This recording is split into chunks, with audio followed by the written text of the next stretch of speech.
dan tanggal 9 Februari akan dilakukan di Jawa Barat, dan tanggal 10 Februari puncaknya akhir dari seluruh rangkaian jadwal kampanye akan dilakukan di Jawa Tengah. Itu yang kemudian di dalam pertemuan antara Ibu Megawati Soekarno Putri dengan Prof. Mahfud MD, dan tentu saja juga dibahas hal-hal terkait dengan dinamika politik nasional. Kemudian terkait dengan saksi, kami sudah membangun sistem di dalam Badan Saksi Pemilu Nasional. Saat ini sudah ada 1,6 juta saksi yang khusus dipersiapkan oleh PDI Perjuangan, by name, by address, dan dilengkapi dengan sistem untuk mencegah berbagai bentuk kecurangan pemilu, di mana kami banyak mendapatkan informasi dari para kelompok-kelompok pro-demokrasi terhadap potensi kecurangan yang terjadi. Misalnya di Jawa Timur, kepala daerah kami ada yang ditelepon oleh oknum aparat yang kemudian meminta suara setiap TPS, setiap desa itu dapat dikumpulkan 100 suara untuk partai yang dekat dengan kekuasaan. Nah, inilah kemudian tim hukum kami terus bergerak mensikapi terhadap berbagai bentuk intimidasi yang terjadi. Dengan demikian, saksi pemilu nanti punya tugas untuk mengawal setiap suara rakyat. Dan gerakan-gerakan dari civil society kami sangat bersyukur karena mereka akan membangun kekuatan jejaring kawal pemilu sampai di tingkat TPS, sehingga berbagai upaya untuk membangun pemilu jurdil melalui pengawasan secara langsung oleh rakyat, oleh kelompok-kelompok pro-demokrasi dan juga oleh partai politik akan dilakukan dengan sebaik-baiknya. Ya. Soal pertemuan Prabowo sama Pak Jokowi kemarin Yang di Magelang? Yang Pertemuan kemarin itu kan dalam rangka juga ada agenda negara terkait dengan peresmian di Akademi Militer Magelang, dan kemudian memunculkan banyak respon dari publik karena dianggap sebagai kelanjutan dari pernyataan dari Bapak Presiden Jokowi ketika menyatakan akan berpihak dan sebagai presiden itu boleh kampanye. Kemudian memunculkan suatu respon sentimen negatif yang begitu besar. Termasuk kemarin ketika makan, ya, karena yang mau dimakan mungkin jagung nggak tumbuh-tumbuh, maka dapatnya makan bakso. Ya. Iya Mas, sesuai saya izin kembali ke tadi soal Pak Mahfud dan juga walaupun masih jadi hak Pak Mahfud untuk mundur atau tidak, tapi apakah dalam pertemuan dengan Ibu Mega, Ibu Mega turut menyarankan juga untuk kata baiknya mundur, karena infonya ini tinggal menunggu pertemuan dengan Pak Jokowi saja antara Pak Mahfud. Terkait dengan mundurnya Prof. Mahfud, sebenarnya sudah dirancang antara Pak Ganjar Pranowo dan Prof. Mahfud MD bersama dengan partai politik pengusungnya, PD Perjuangan, P3, Perindo, dan Hanura di dalam rapat dengan TPN beberapa waktu yang lalu. Dan kemudian ini suatu momentum yang sangat baik, terlebih setelah ada sentimen negatif yang begitu besar sampai ada gerakan unfollow terhadap sosial media dari Presiden Jokowi. Itu yang kemudian kami cermati. Tetapi Prof. Mahfud sebagai pendekar hukum itu juga harus menempatkan skala prioritas pada kepentingan rakyat, bangsa, dan negara. Persoalan Rempang misalnya memerlukan sosok yang sangat tegas untuk menyelesaikan, setidak-tidaknya memberikan suatu rekomendasi agar berbagai ketidakadilan terhadap berbagai konflik agraria, terhadap kejahatan keuangan melalui sistem online yang sering terjadi, pinjaman online, sistem asuransi dan sebagainya, sehingga ini akan dikebut oleh Prof. Mahfud untuk dapat diselesaikan, sehingga siapapun yang nanti akan menggantikan Prof. Mahfud tetap di dalam suatu spirit yang sama untuk membela rakyat, untuk menegakkan keadilan. Jangan malah menumbuhkan suatu kekuatan intimidasi yang baru. Ada Prof. Mahfud saja muncul intimidasi, apalagi kalau tidak ada Prof. Mahfud. Nah, mundur tidaknya sudah disepakati bersama, hanya masalah menegakkan hukum untuk rakyat inilah yang dikebut oleh Prof. Mahfud untuk segera diselesaikan. Artinya sudah minta restu ke Bu Mega ya? Sudah lama diberikan restu.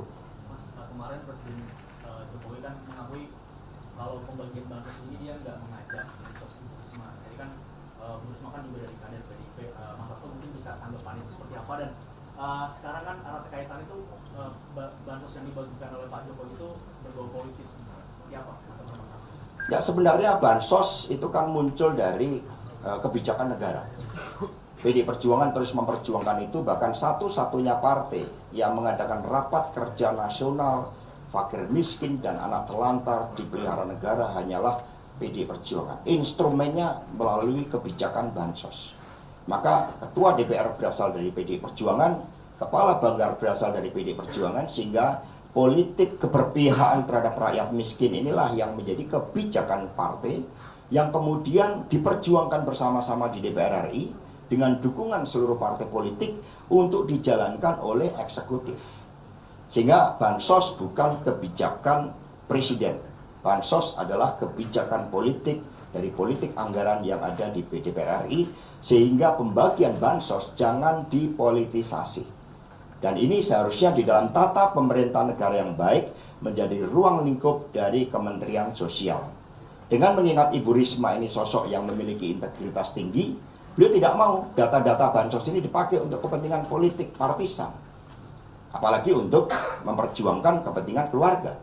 Maka kemudian mengapa dengan sikap Ibu Risma yang sangat kokoh pada integritas itu, lalu Ibu Risma tidak diajak. Termasuk di dalam kebijakan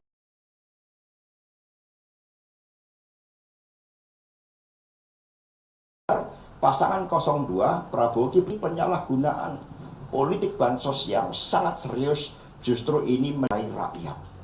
Dan ini tidak sesuai dengan tata pemerintahan negara yang baik. Bahkan Bu Risma pun menceritakan sekarang ya suasana di dalam rapat kabinet, bahkan karena Mulyani juga sosok yang memiliki integritas mendapat di dalam debat.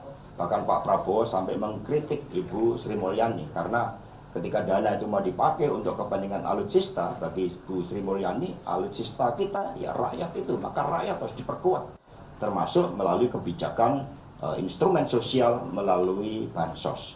Nah, terkait dengan Bu Risma yang dipersoalkan adalah data untuk beras miskin, yang ternyata begitu tidak melalui Menteri Sosial, di dalam prakteknya itu banyak beras-beras Bulog ditempeli stiker pasangan Prabowo Gibran, dan ini betul-betul pelanggaran yang sangat serius sampai Bapak Wapres itu memerintahkan untuk dilakukan suatu kajian secara khusus terhadap pelanggaran itu. Mas Hasto, artinya apakah dari PDIP ada langkah selanjutnya untuk melawan juga bansos yang dipolitisir, karena memang walaupun tadi sempat disebutkan keluar dari Pak Jokowi, tapi itu semua akan dirapel di bulan Februari sebelum pemilu. Bansos adalah kebijakan politik negara, di mana politik anggaran itu melalui DPR RI. Nah, karena itulah yang menjadi persoalan adalah implementasi dari politik bansos. Tapi kebijakannya tidak salah, karena sejak awal kita berjuang untuk kepentingan wong cilik, untuk kepentingan rakyat banyak. Apalagi Pak Ganjar itu juga melekat dengan predikat sebagai presiden rakyat. Nah, di tingkat implementasinya inilah yang akan dievaluasi, tetapi rakyat juga memahami, kemudian muncul kelompok-kelompok civil society yang mengkritisi penggunaan secara sepihak dari bansos tersebut, yang seharusnya rakyat ini udah susah. Yang penting bantuannya tepat sasaran, itu yang menjadi prinsip dari PDI Perjuangan dan pasangan Ganjar Mahfud.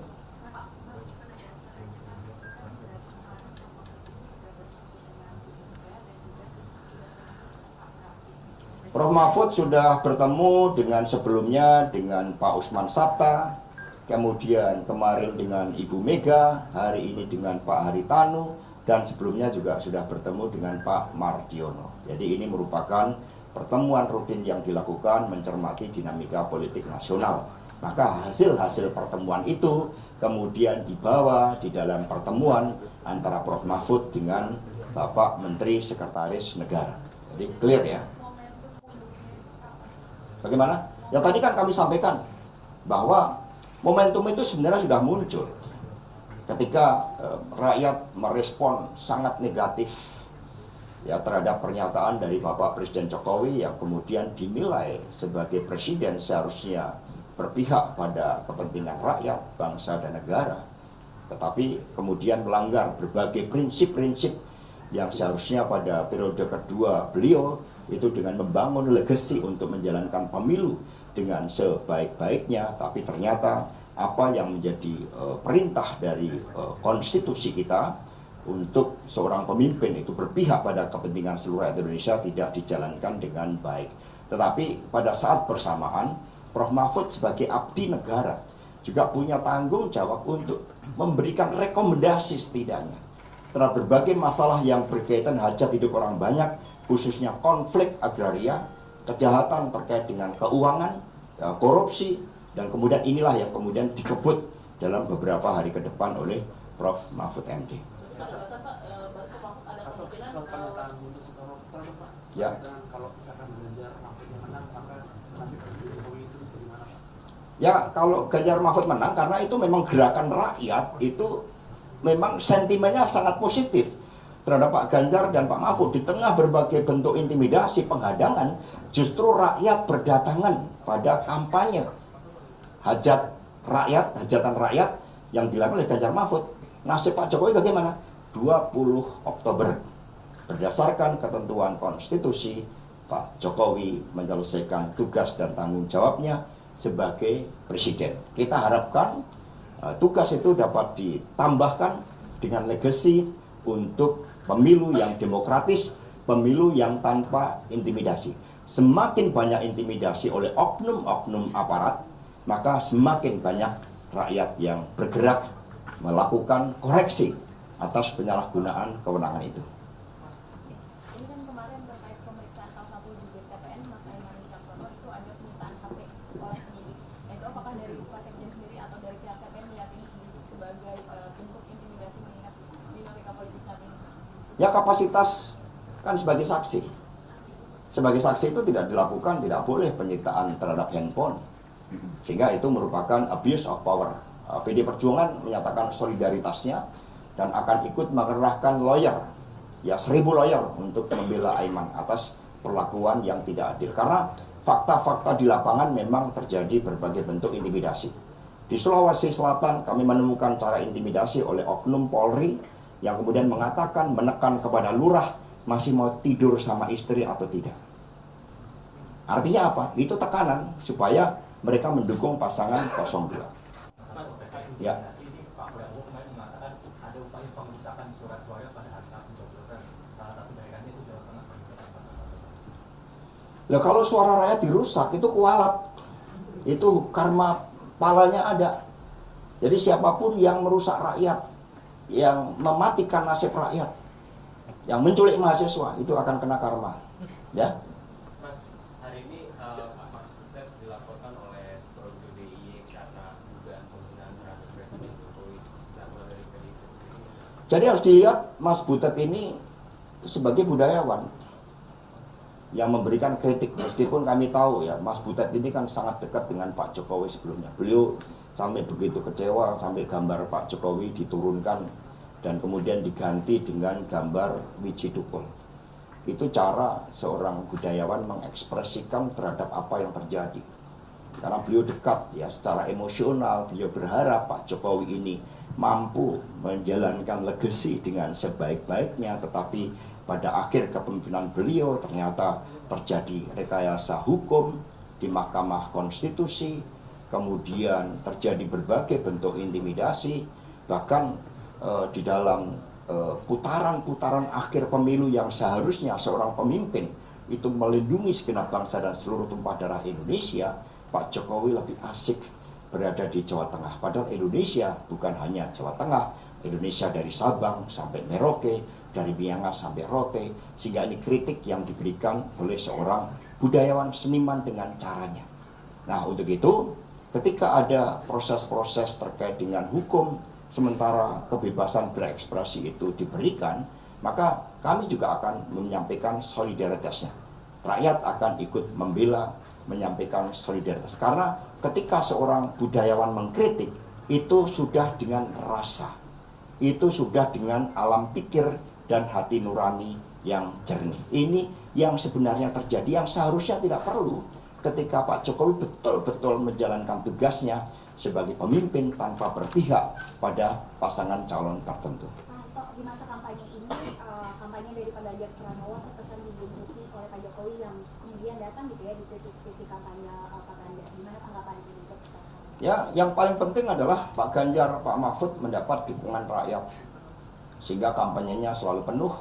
Sebaliknya kampanye Pak Prabowo Gibran kita lihat di sosial media banyak yang kosong meskipun sudah mencoba dilakukan mobilisasi. Berbagai upaya memang dilakukan untuk mengepung basis PDI Perjuangan, basis Pak Ganjar di Jawa Tengah, di Jawa Timur, tetapi rakyatlah yang menjadi penopang kekuatan utama dari Pak Ganjar, Prof. Mahfud. Mas, lagi ramai juga di sosial media nih, tadi Bang Masinton di teksnya itu memberikan tagar amin aja dulu sama tagar Ganjar Mahfud 2024. Nah ini apakah dari TPN dan PDIP sendiri melihatnya pertanda kolaborasi kan di putaran kedua atau seperti apa nih? Mulai tanda-tanda muncul. Jadi kami fokus pada gerakan turun ke bawah, memperkuat akar rumput. Gerakan rakyat inilah yang akan memenangkan Ganjar Mahfud.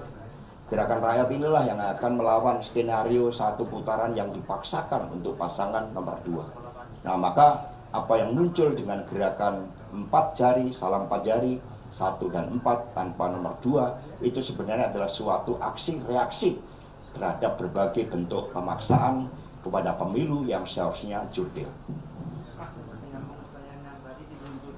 Ini nyambungnya banyak banget ini. Nyambung untuk kampanyenya. Ada kekhawatiran nggak sih akan nanti suaranya akan tergerus gitu mungkin Mas? Yang kedua, sampai saat ini Mas Pak Jokowi itu masih kader PDIP nggak? Yang penting sentimennya positif, akhirnya kan malah rakyat juga bereaksi buat Pak Ganjar dan Mahfud. Rakyat itu membela yang tertindas. Siapa yang tertindas? Pak Ganjar dan Prof. Mahfud.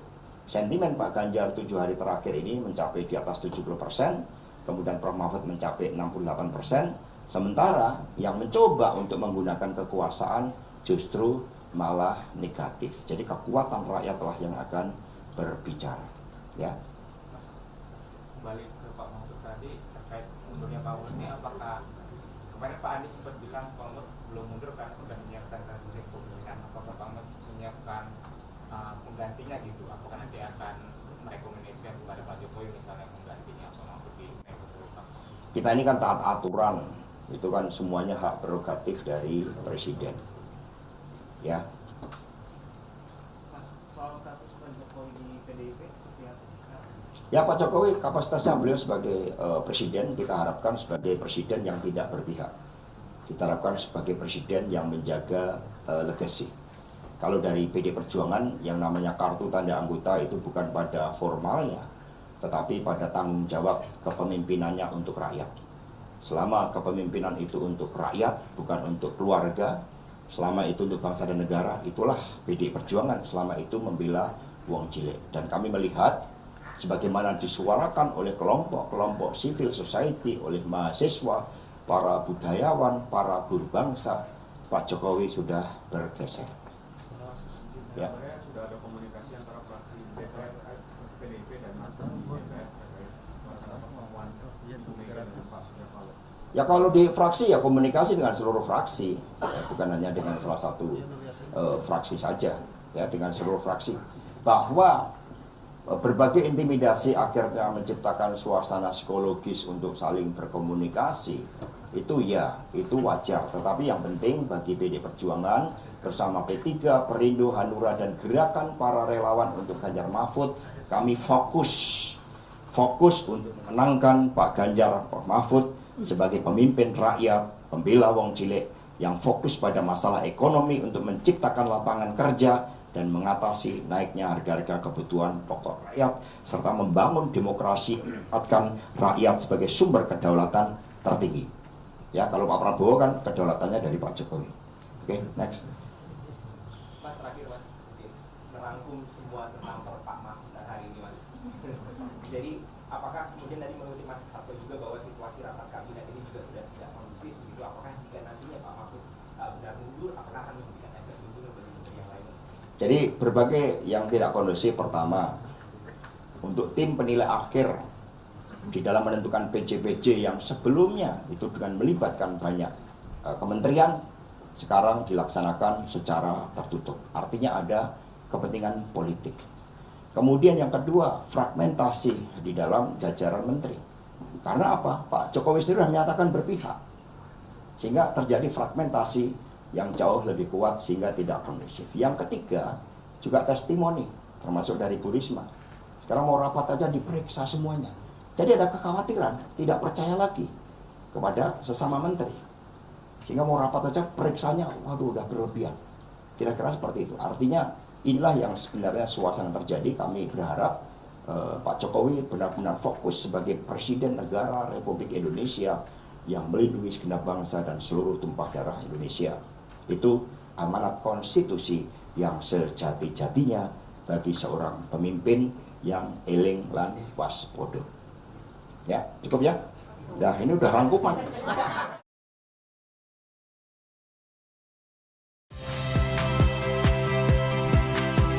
Saya Iriana Mardanus. Saksikan program-program Kompas TV melalui siaran digital, pay TV, atau media streaming lainnya. Kompas TV, independen, terpercaya.